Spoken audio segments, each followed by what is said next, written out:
Hey guys, this is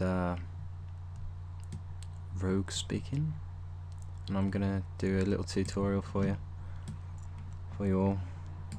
Might upload a couple of these this week, or two or three. I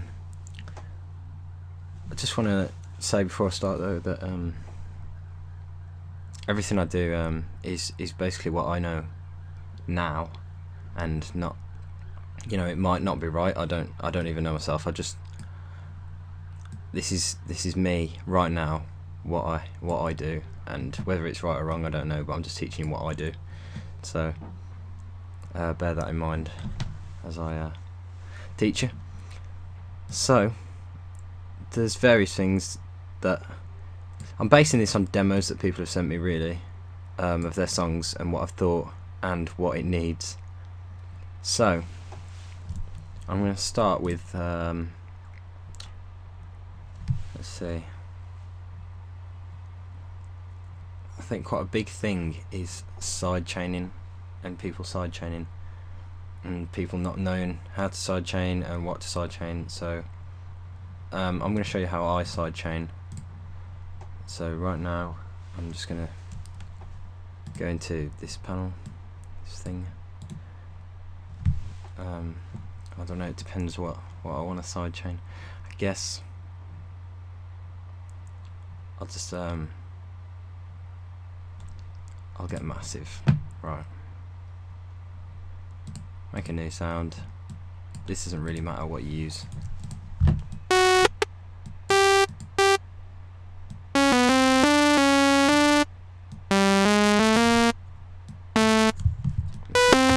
Oh, okay, so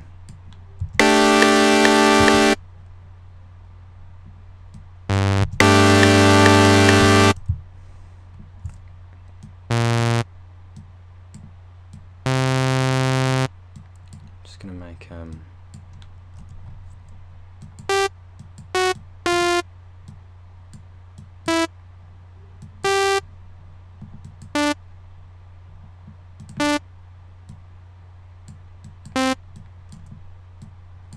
bear with me.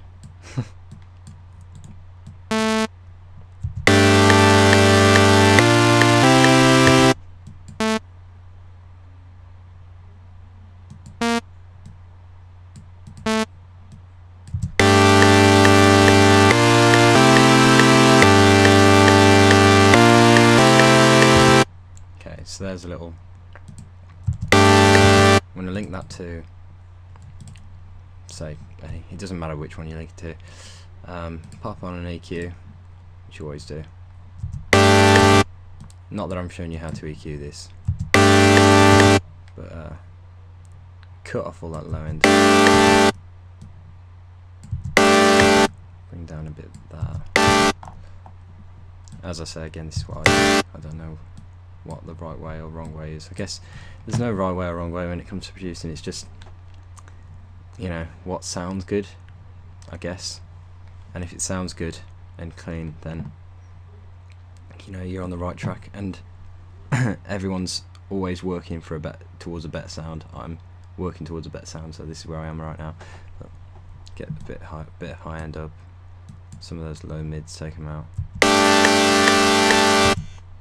I don't know, it doesn't really matter because I'm just showing you how to sidechain.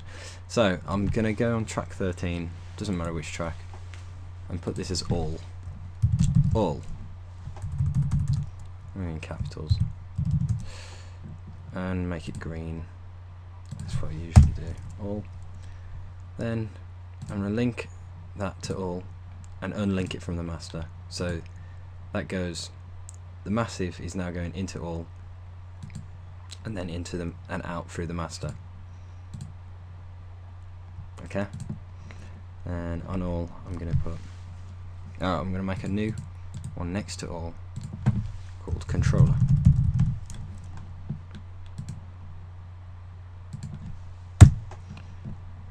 And I'm going to get a peak controller, load it onto the controller channel, and right now I'm just going to bend. Okay, I'll go from the start. Right, bass 0, volume, bass, you want that bass on 50, because you're going to be controlling from the middle. You'll understand what that means later. Volume right down, because that's how far you want it to go down when a kick hits or a snare hits. That's the kind of curve. You just want to bend that a little, and that can really, it depends on what song you're doing, but that's kind of how fast it pulls. It's quite complex, but as long as that's on mute, then you're good. And then you get an EQ, and you put a cut at the end, and a cut at the high and cut at the low. So, and get the section around, I guess around here, low mids bass and low bass. Cut that at 30, I guess, around there. And that's just showing you which section you want a sidechain, basically. So it's that section. Now you go on all, and you get an EQ, and you set these bars, which is these little things here, to where you want them to sidechain. Right, so I'm sidechaining the lower end of the spectrum, so that bounces up and down, that bounces down when a kick hits. So when you get the lower frequency of a kick, the low end of a kick drum or a snare drum, which hits around 200 hertz, this is gonna go down, so nothing else is getting mixed up in there, if you know what I mean. So I'm going to link these to the controller now. Link to controller, peak and LFO. That should be there.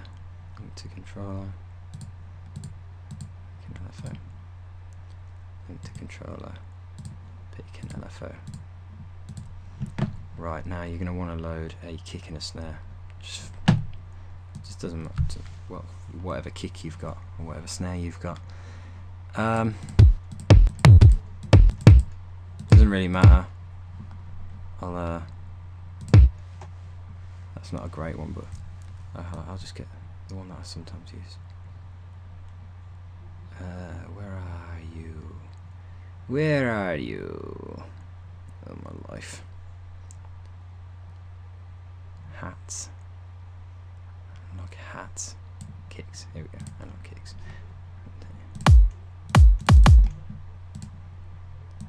Right, pop that in there.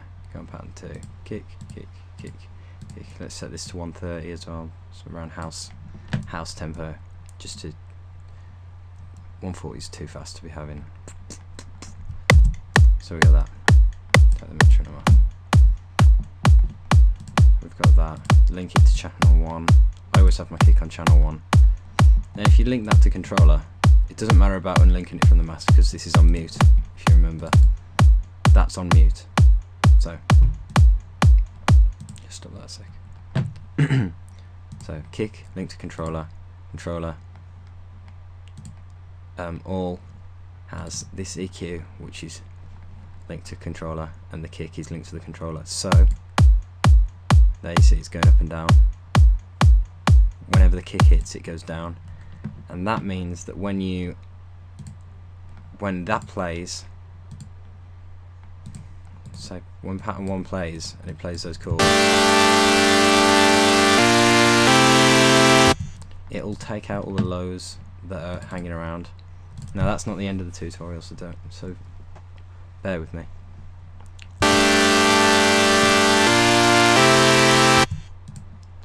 Now what I want to do is get that kick going at the same time and see what it sounds like, see what it looks like.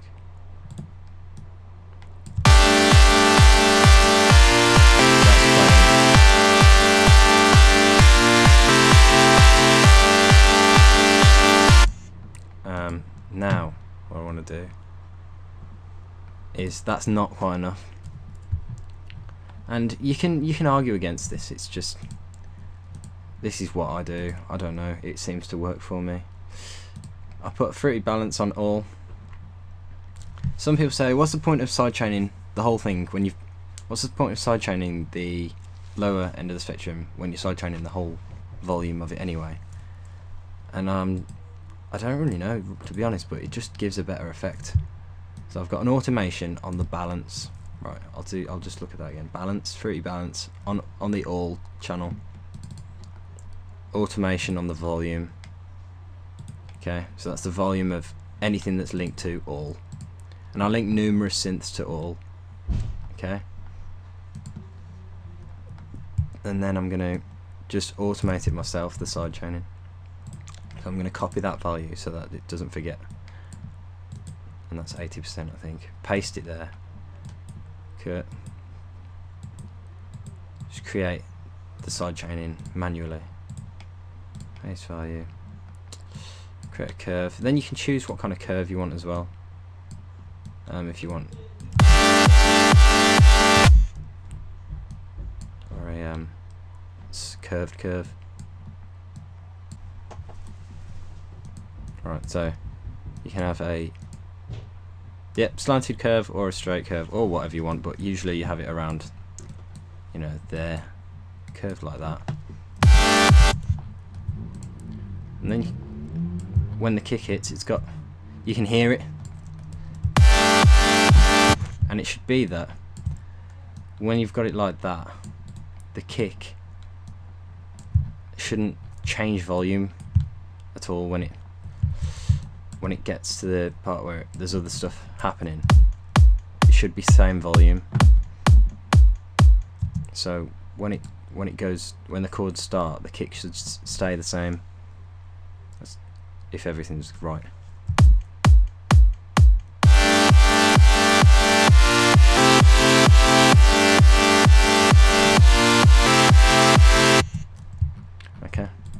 Okay, and that's a quick side chaining tutorial for you. Subscribe, don't forget to subscribe, and there'll be more. But thanks for listening, and I hope that helped. Goodbye.